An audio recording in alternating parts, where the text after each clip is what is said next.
거울을 볼 때마다 외면하고 싶은 것 바로 모공이죠. 특히 코와 이 나비존의 모공은 쉽게 넓어지고 또한 한 번 넓어지면 좀처럼 줄어들지 않습니다. 그래서 피부를 귤껍질처럼 만들기도 하고 여성분들은 화장을 할 때마다 모공에 화장품이 끼어 고민하는 경우도 많으실 텐데요. 오늘은 이 모공의 유형에 따라 어떻게 치료하면 좋은지 유형별 치료 방법과 모공 치료에 주로 많이 사용하는 스킨 부스터의 부작용과 효과, 통증까지 모든 걸 파헤쳐 드릴게요.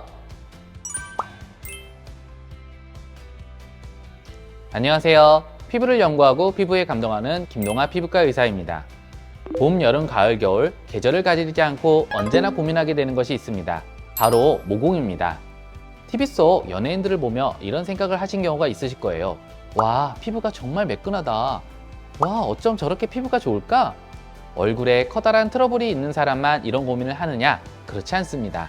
오히려 큰 트러블이 아닌 정말 작디 작은 모공이 우리의 속을 썩이곤 합니다.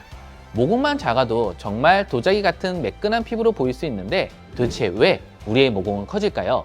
그 이유부터 한번 같이 알아볼게요.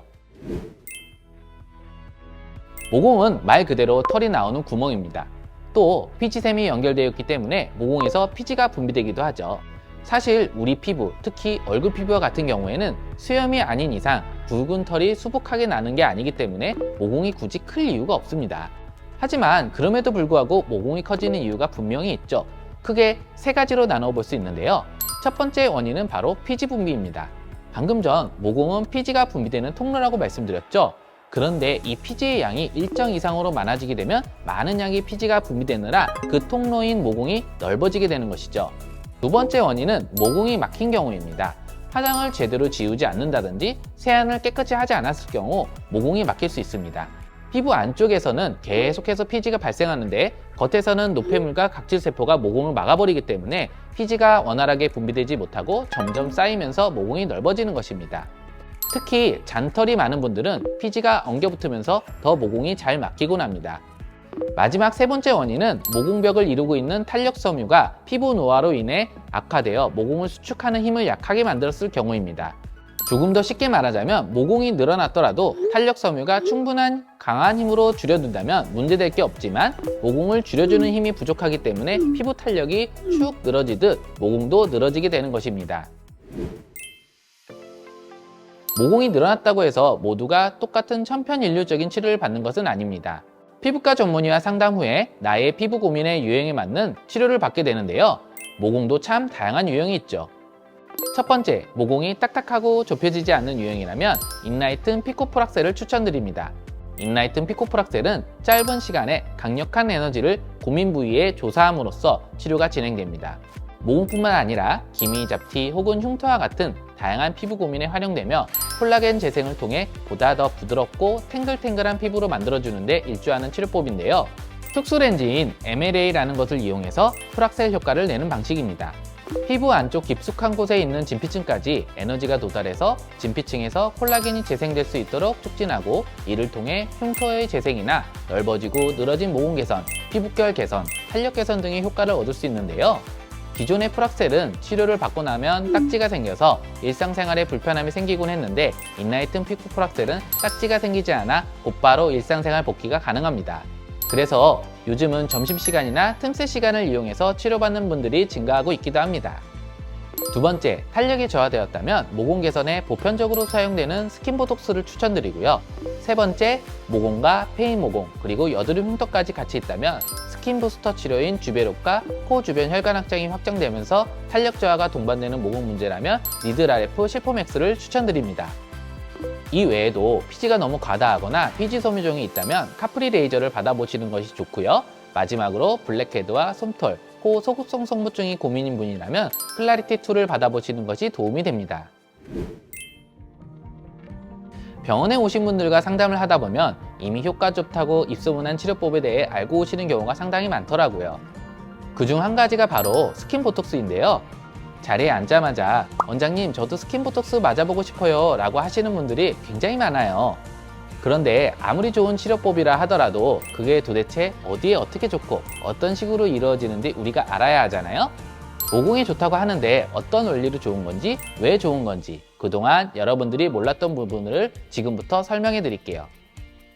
먼저 스킨보톡스는 말 그대로 피부의 진피층에 얕게 주사하는 보톡스 시술을 의미하는데요.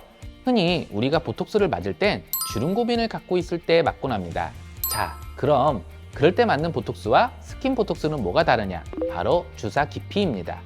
주름 개선을 위한 보톡스는 피부 안쪽 깊은 곳까지 들어가 주사를 하지만 스킨보톡스는 피부 겉부분에 위치한 진피층에 얕게 주사한다는 차이점을 갖고 있어요.